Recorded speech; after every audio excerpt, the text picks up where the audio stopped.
That's not my problem that your man eyes wonder. Hey, y'all. Welcome to the second episode of the Kitchen Table Podcast. I'm your host, Millionaire, and baby, it's about to be a bumpy ride, okay? Y'all already know we're going to just get right on into it. So I had a guest for you guys today. She was a real Atlanta native, but she disappeared on me. She didn't come through. She just didn't show. But guess what? Baby, the show gonna go on. As long as I'm behind the scenes, as long as I'm on the camera, on the mic, the show is gonna go on, okay?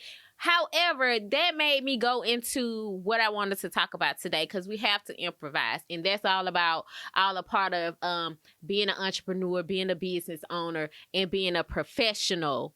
You gotta learn how to just make it work. So that's what we're doing, and that made me think about like friendships. And me and her are pretty cool. And we had a brief conversation on yesterday, and I was just like, well, just let me know, because if you're not able to come, then I'll just schedule somebody else, because I don't want my money to go like down the drain.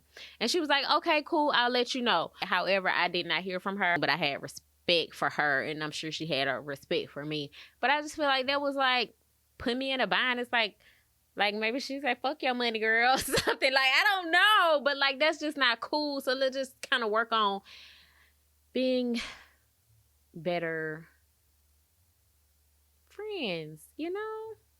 I have my, I keep telling y'all, I have friends in high places, and my celebrity videographer, Shelby, is here. He's behind the scene. Oh, baby, please, you know. I'm gonna get y'all to run down, because I want to go into the entrepreneurship on this podcast.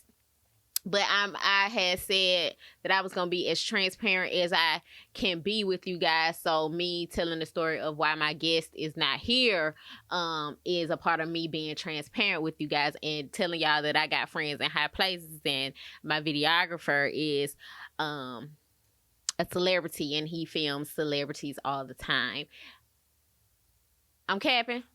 You don't. So are you telling me you don't film celebrities? You don't be in these streets with these celebs? I do. Okay. But I don't know, just like celebrity photographer and videographer. I think that's kind of like cliche. But it's not cap. It's not cap. I shoot everybody. Well, you a celebrity, but for sure, for sure. But I'm saying it's not cap though. Like so, and that's the thing. I hate when people are. They don't want to say it. Like, it is that. But it's like, you're so modest and so humble, and you don't want to. Like, you got to give yourself some flowers. Right. Give yourself some flowers, some roses, whatever the best flowers it is. Just say it, because it's not a lie. Right. Like Kanye mama said. What? What she said? The giant can't see himself in the mirror or something like that. Basically, like, it's cool to be a little arrogant and like say like you're the best, or claim your status, what you want to be and everything. That's what. Did you see the Kanye Netflix? I did, but see, I was more interested in the part of his growth, and then I think I might have fell asleep. I don't know, but I'm saying I agree with that. Give yourself some roses. Give yourself some flowers. I don't like. You know what I hate? I hate when women don't like to say that they're pretty. However, I remember. At one point in my life, I would not say that out loud. I would literally dumb myself down for other women to feel, so other women could feel good when I'm in their presence. And it was because I am fine, honey. I done got skinny too. Shelby, he just got done taking my pictures. He told me. He told me. Yeah, you look great. But I used to literally dumb myself down if I was in a room with like girls and their significant others were there. I would stay seated, all so the woman wouldn't feel away if I got up and they man looked at my butt or something like that. That's not my problem that your man eyes wonder. That ain't my problem. So I won't be having a seat any longer, and I won't be dumbing myself down to make the next female feel good about herself. Baby, you got to work on you. You got to work on yourself. And me saying that you are a celebrity photographer, videographer, you take videos and you be on the sets of like you have actually filmed some of the biggest celebrities. It is. Why I can't say it? Why you can't say it out loud? No, you can say it. I think that's just like a personal thing. I care about the art versus who's in front of the camera. I think a lot of people make their career based off of who's in front of their cameras, especially down here in the A, versus like the craft. Like because I'd have been around some higher people, I say like that, I guess, and they'll be like, oh, okay, that's what's her name. So what? Like, you know what I mean? Yeah, that's cool. I mean, I think it's just kind of cliche. I'm just going too deep into it, but I guess I gotta start saying that. But and also sometimes it like scare other business away. Yeah, and you know why? You know why it scares other? You know why it scares other businesses away? Because people are afraid of being wealthy or being a celebrity. Like people, I got so much pushback from me saying my name is Millionaire. I got so much pushback from that name. You know why? People don't even like to say the word millionaire, because they don't feel like they could ever be one. Mm-hmm. That is my name, baby. Call me Millionaire when you see me in these streets. Just because I feel like that is my destiny. Mm-hmm. But everybody has to work on themselves and figure out their own trauma and why they feel like they are, or just get out of the what do you call it, the realm of humble. I don't even like the definition of humble. It means to lessen yourself, something. And let me look. I'm gonna look it up so I can give y'all the proper definition of humble. And I made a video about that, and I was like, I'm never saying it again. And the definition of humble is having or showing a modest or low estimate of one's own importance. I'm important. Child. No, I'm not doing that. Anyway, so he is absolutely an entrepreneur himself, and that goes into what I was talking about. As an entrepreneur and a business owner, you have to be able to shake, rattle, and roll, baby. You got to be able to keep it pushing and keep it moving no matter what the situation is. You just got to make it be what you need it to be. And that's exactly what we did today. Like, he was not supposed to be on audio. He's not on camera, but he wasn't supposed to be on audio, but he is. Because that's what comes with when you're building your own brand and you're building your own business. So. And that's what friends do. Yeah. Like real genuine friends. Like I might have came across all this success, but I ain't never changed who I am. Yeah, because I've been knowing him a long time, y'all. Long time. We've been friends since 2009.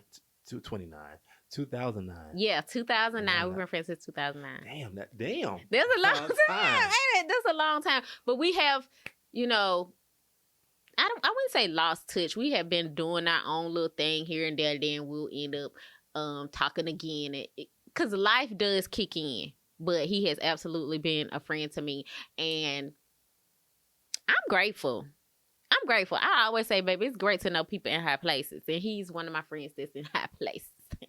Okay. I want to get into other types of entrepreneurship. Because it seems like people they get stuck. Like they in a 9-to-5 and they may not want to be in a 9-to-5. They just don't really know what to do. But I want to talk about like entrepreneurship careers that are very lucrative or can be very lucrative without, I ain't gonna say without work, because you gotta work, but the ones that I know of that are very lucrative that I have experienced and got money from is network marketing, insurance, social media management and marketing. You made a lot of money with production, right? Right.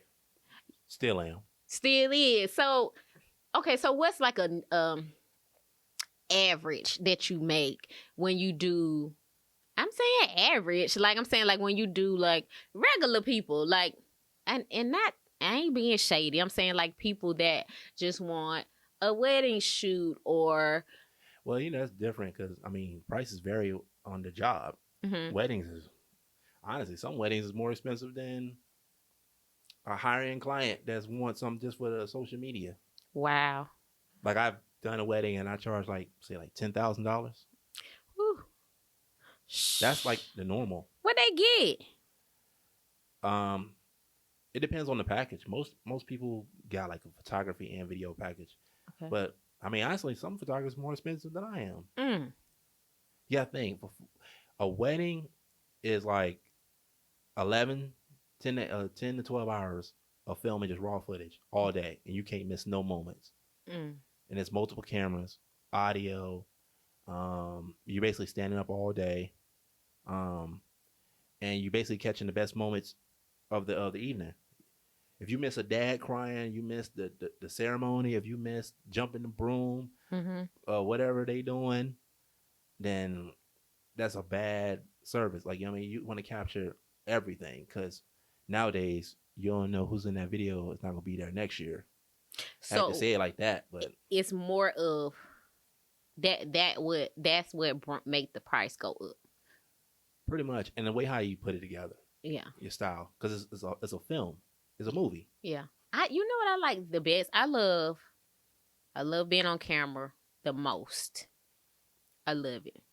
However, I understand how that works. Like, you have to literally put a lot of work in. You have to build your brand and then get noticed, or pitch to people, and it might hit, it might not. You have to do a whole lot to get on a stage like Wendy Williams was on or Oprah was on. You have to do a whole lot, and I understand that, and I'm cool with the work that comes with that, because this is what I love to do. But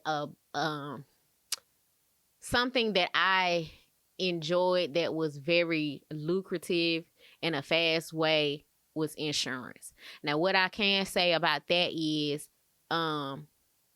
once you get to a certain level, which made when I wrote business, which just means when I wrote a policy or something like that, I would get paid like $500, almost $600 per policy if that particular person got a policy that was about $80 a month.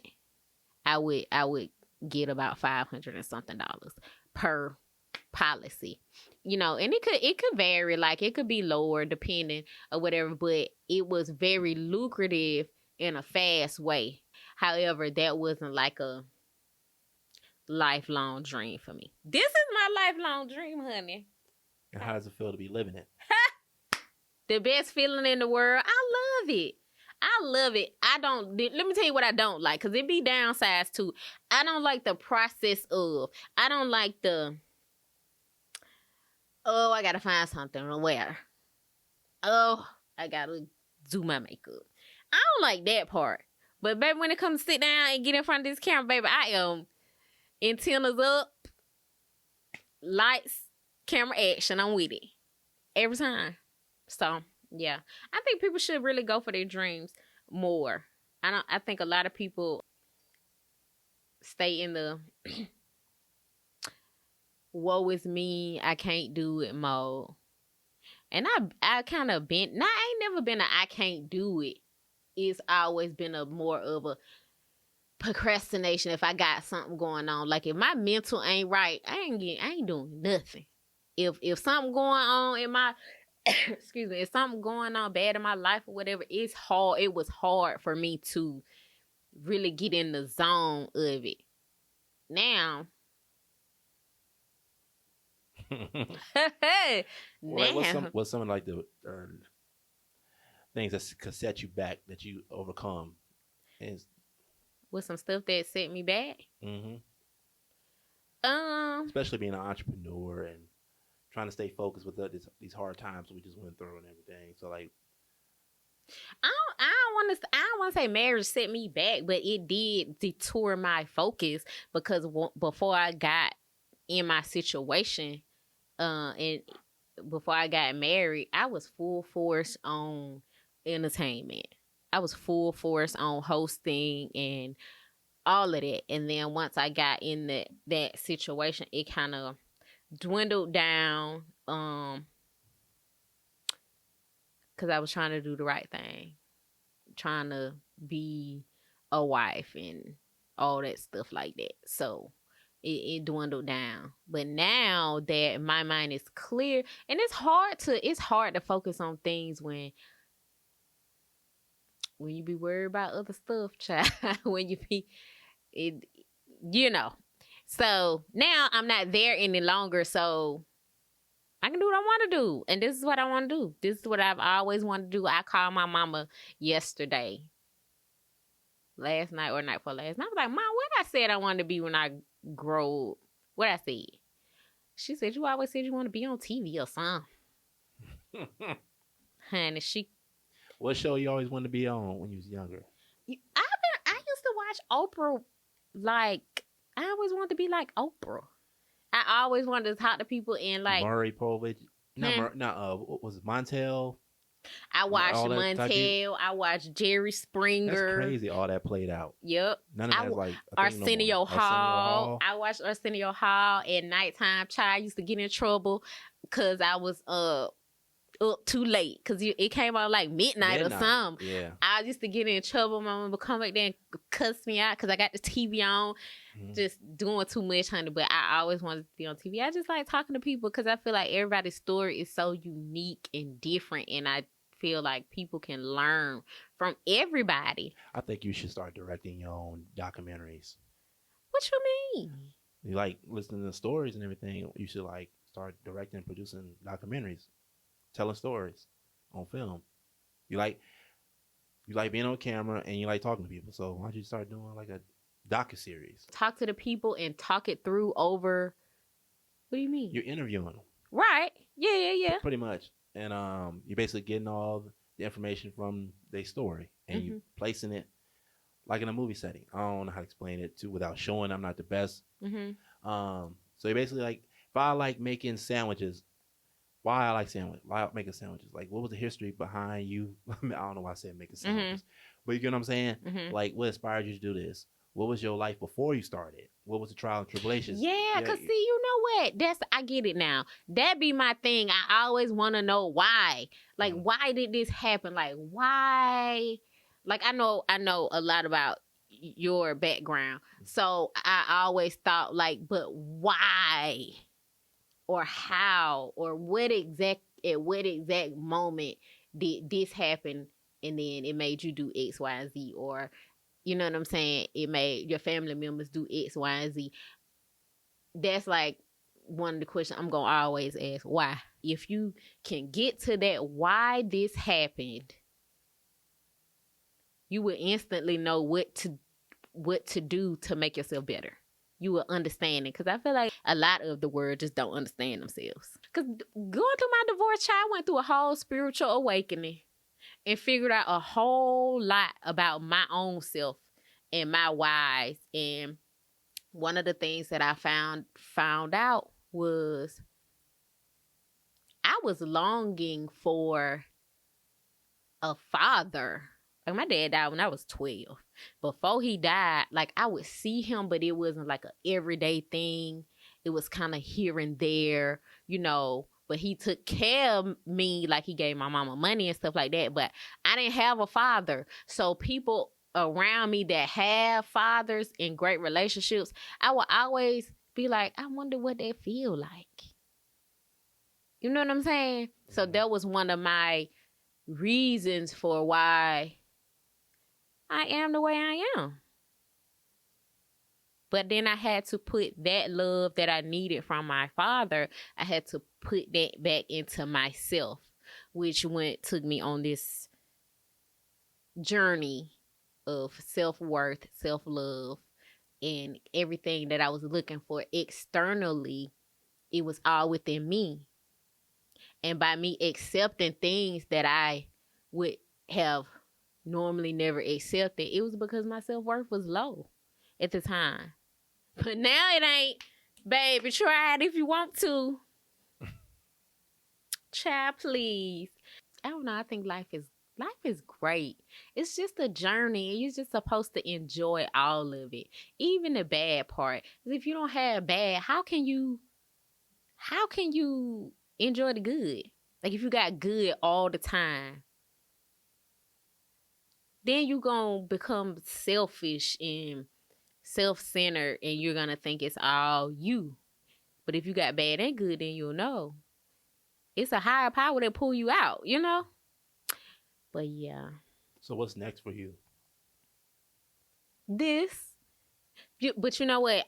This is like my re-entry to interviewing people to entertainment. So my podcast. And once I get on TV, it's going to be a whole different show. It's going to be bigger, different name and everything. It's going to be great. But right now, this is it. And I just want to spread love to the world. I mean, I can't touch everybody, but you know, with social media, I can touch a great deal of people. You know, make people feel good. Don't be touching everybody. You're going to offend somebody. I'm going to offend somebody? Offend them? You know, I was being funny. It was a bad joke. It's about touching. Oh, no. No. But yeah, I want to spread love. You know what I struggle with, though? Because, okay, in my past, how long we got? We on the countdown? What we got? We good. Okay. In my past, you know, I was a fighter. Like, a serious fighter. Like, yeah.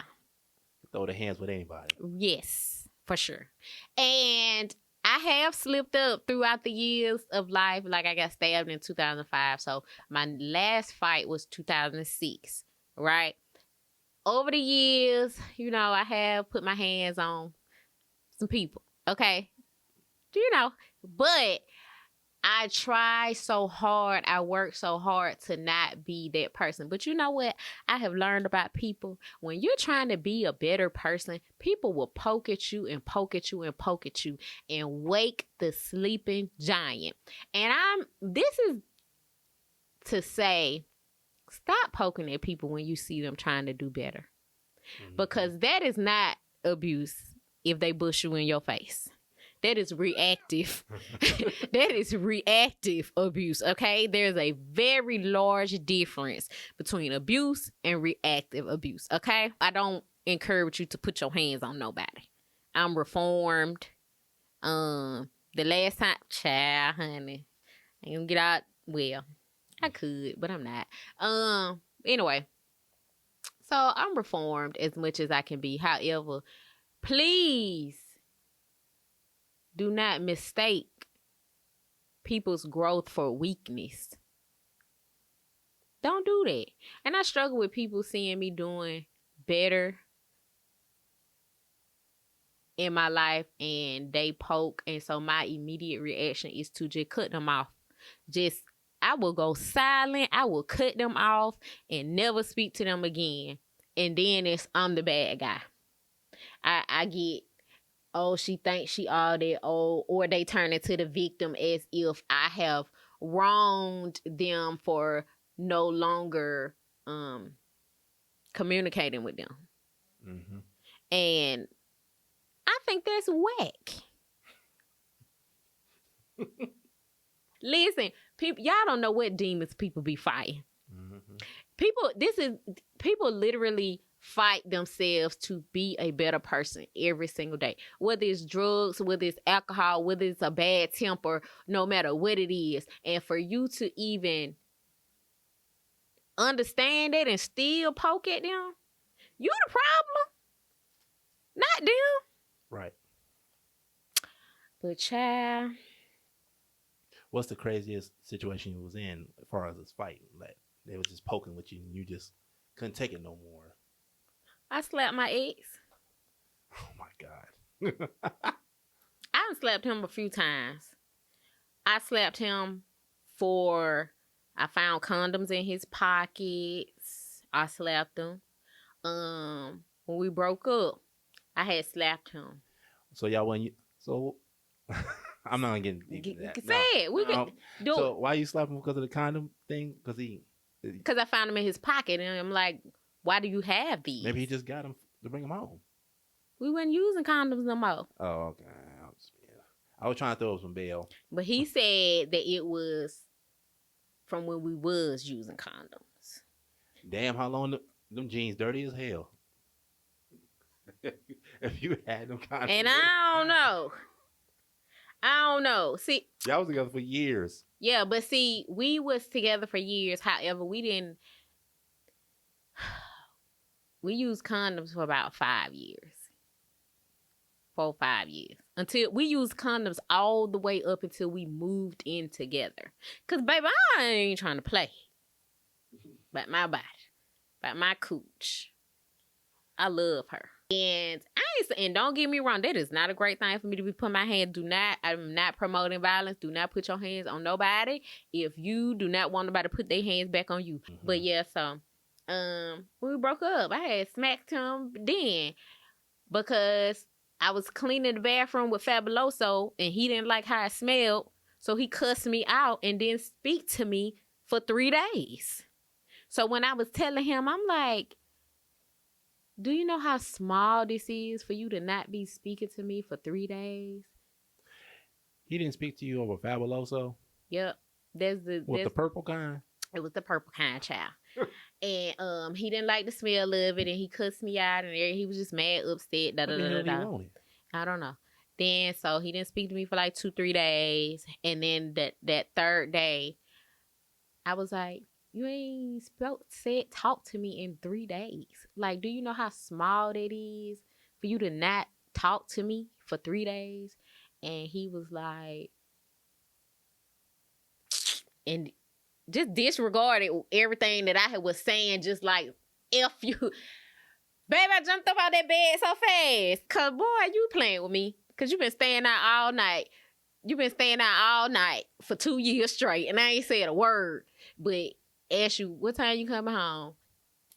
Is you coming home early tonight? Can you come home early tonight? Can we go out to eat? Can you kick it with me? Can you spend time with me? For 18 months to be exactly. I ain't said nothing. I just been dealing with it, trying to, you know what I'm saying?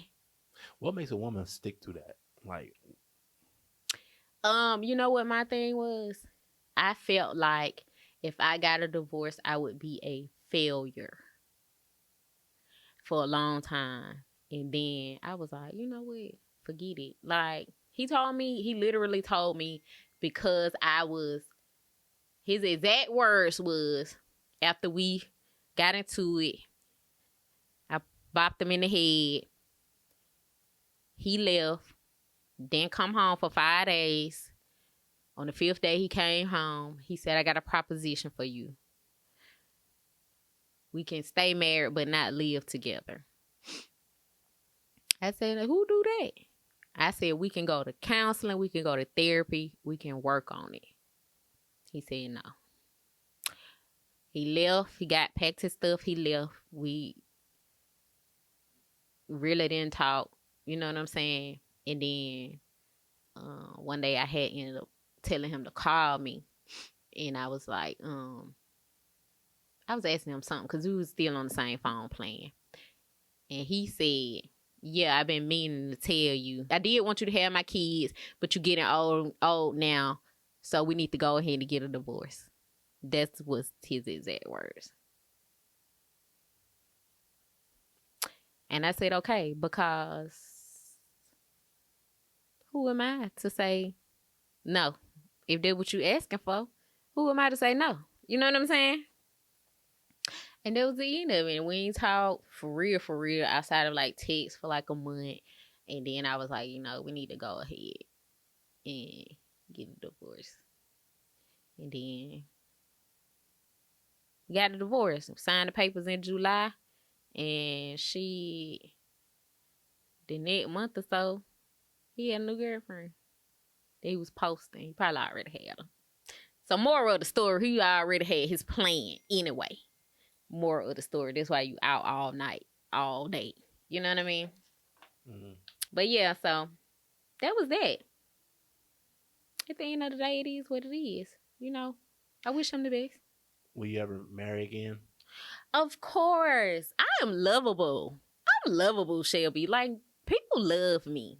Men love me. And on this journey, like, I've dated, like, went out on date with people, but I don't get close to people because I ain't ready yet. I'm so focused on my career. I'm so focused on this podcast and being in front of this camera, like, and building myself up. Because, like, being married, it takes a lot away from probably the man and the woman.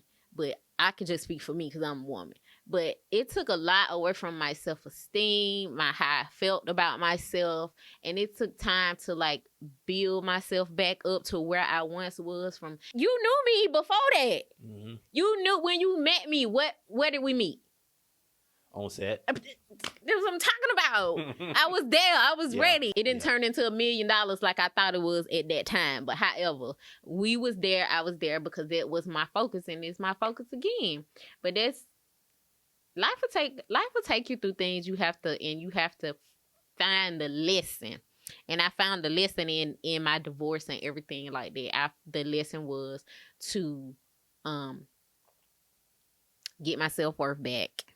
You know, figure out who I am again, because you grow. Like, people that I was hanging with last month, last year, they don't know me now.